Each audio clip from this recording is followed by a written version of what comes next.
मनोज सिंह जी। राधे राधे महाराज जी। महाराज जी, इस संसार में असमानता क्यों रखी गई है महाराज जी? किसी को बहुत बुद्धि बल और धन अधिक दिया गया है, किसी को कम दिया गया है। कोई जानवर इतने नहीं, जो भगवान ने दिया है वो समान दिया है। जो आपने कर्म किए हैं उसका फल असमान है। योग्यता, कर्म की योग्यता। आपका कर्म है, आप धनी हैं। आपका कर्म है, आप निर्धन हैं। आप पाप कर्म किए हैं, दुखी है। वो पुण्य कर्म किए, सुखी है। कर्म का खेल है। जितना विश्व रचा गया है वो कर्म प्रधान रचा गया है। कर्म प्रधान विश्व रचि राखा, और जो जस करे तासि फल चाखा। इसमें भगवान का क्या दोष है? इसमें भगवान की क्या बात है? जो जैसा कर्म कर रहा है वैसा फल मिल रहा है, उसको भोग रहा है। अब कोई बहुत अच्छे कर्म किए हैं, दान पुण्य किया, गरीबों की सेवा की, बीमारों की, तो वो आकर के करोड़ों रुपए लाभ प्राप्त कर रहा है। अब एक है जो दूसरे के साथ बेईमानी किया, चोरी किया, नाना प्रकार के कुकर्म किए, खाने को भी नहीं मिल रहा है। तो कर्म का योग है। जैसे कर्म करोगे वैसा फल देगा भगवान। जैसा तुम कर्म करते हो वैसा है।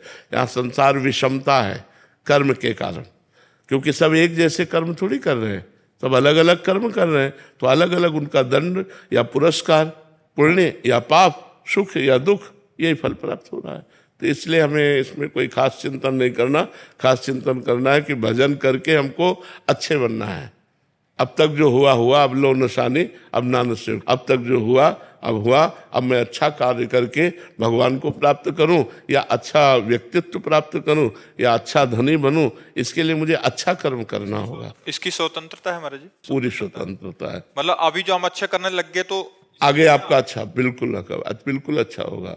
अगर आप पाप कर्म करेंगे तो बिल्कुल दुर्गति हो जाएगी। आज भले आप सुख में हैं, कल आपका समय बहुत दुखी आएगा। आज भले दुख में है, कल आपका बहुत अच्छा समय आएगा यदि आप आज से अच्छा शुरू कर दे। तो समझदारी इसी में कि अभी सुधर जाए। अभी सुधर जाए। अब लो निशानी, अब ना नसीब हो। आज तक जो किया अब आगे नहीं करूँगा, क्योंकि जो बोएंगे वही तो काटेंगे। हम अगर आम लगाएंगे तो आम, बम्बूल लगाएंगे तो कांटा। तो अब लगाते बम्बूल है और चाहते दाग छुआरा है, तो कहाँ से प्राप्त हो? तो हमारे जो कर्म है वो तो बड़े निम्न कोटि के हैं, फल हम बड़ा उच्च कोटि का चाहते हैं। कर्म है दुख देने वाले, फल चाहते हैं। सुख तो कैसे मिल सकता है? कर्म भी वैसा होना चाहिए, तभी हमारी बात बनेगी। अब जैसे आप बहुत मेहनत कर रहे हैं, लेकिन आपका पूर्व प्रारब्ध पाप में है, तो असफलता ही मिलेगी आपको, शोक ही मिलेगा आपको, चिंता ही मिलेगी आपको। तो आपको लगेगा बगल वाला जो है ज़्यादा मेहनत नहीं करता और खूब अच्छे सुख है। तो आपका कर्म, जो पीछे का कर्म है, वो आपको आगे नहीं बढ़ने दे रहा, आपको दुर्गति कर रहा है। इसलिए अब आज कर्म संभाल लो तो आगे आपकी उन्नति हो जाएगी।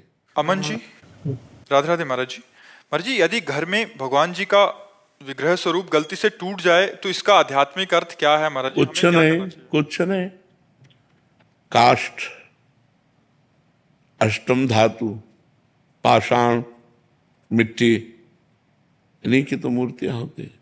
और ये सब मायाकृत है और ये सब नाशवान है। तो अगर कभी मूर्ति गिर जाती, टूट जाती है, तो उसको लेकर के हम यमुना जी या गंगा जी, पवित्र नदियों के समीप खोद करके और समाधि दे देते हैं और नई मूर्ति ले आते हैं।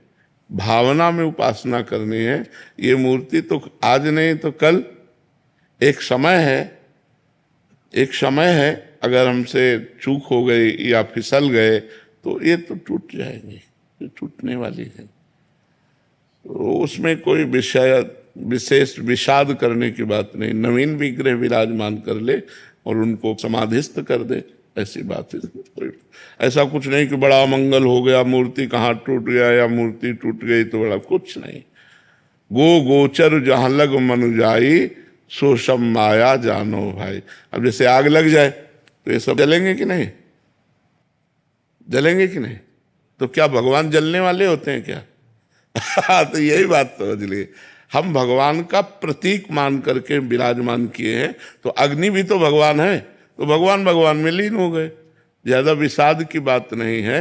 अभी आग लग जाए तो जितनी मूर्तियां छवियां हैं ये सब अंतर ध्यान हो जाएंगे, ये राख हो जाएगा सब। तो जहां तक हमारी इंद्रियां जाती हैं, जहां तक हमारा मन जाता है ये सब मायाकृत है, और मायाकृत है तो भाई गिरेगा। अब बाढ़ आई, मंदिर बह के चला गया, भूकंप आया, मंदिर ढह गया। तो भाई ये तो लीला होनी है, क्योंकि अशाश्वतम, ये परिवर्तनशील नाशवान संसार है, परिवर्तन होता ही है, इसमें चिंता की कोई बात नहीं। कोई अमंगल, हम शालिग्राम भगवान स्नान करें, वो हाथ से गिर गए, बोले कोई अमंगल, कुछ नहीं, फिर उठाओ फिर स्नान करो, कोई ऐसा नहीं। बोले मूर्ति जल गई, वो अमंगल, कुछ नहीं, ऐसा भावना नहीं करना चाहिए। मंगल भवन भगवान को कोई जला नहीं सकता। आग में जो दाहिका शक्ति वो उन्हीं की दी हुई है, उनको आग छू नहीं सकती। तो जो मायाकृत है वो तो जल जाएगा। तो जो जलने वाला वही जलेगा, जो जलने वाला नहीं वो नहीं जलेगा। बात समझ में आता? जैसे इस शरीर को जला दिया जाए तो शरीर जल जाएगा, लेकिन आत्मा नहीं जलेगी, क्योंकि वो जलने वाली है ही नहीं, वो अविनाशी है। अविनाशी का विनाश नहीं हो सकता, विनाशी को बचाया नहीं जा सकता। आज नहीं तो कल, कल नहीं तो परसों, ये सब जितना आप देख रहे हैं ये सब परिवर्तनशील है। इसलिए विवेक का भी आश्रय रखना चाहिए। हम कम आस्था वाले हैं तो हमें थोड़ा संशय हो जाता है कि भगवान ऐसा क्यों, वो तो सर्वशक्तिमान है, उनके सामने हमारे साथ ऐसा या उनके साथ ऐसा क्यों हो गया, ये है वो है, बहुत सारे विचार नहीं नहीं, ऐसे नहीं करना चाहिए, ऐसा भाव नहीं रखना चाहिए।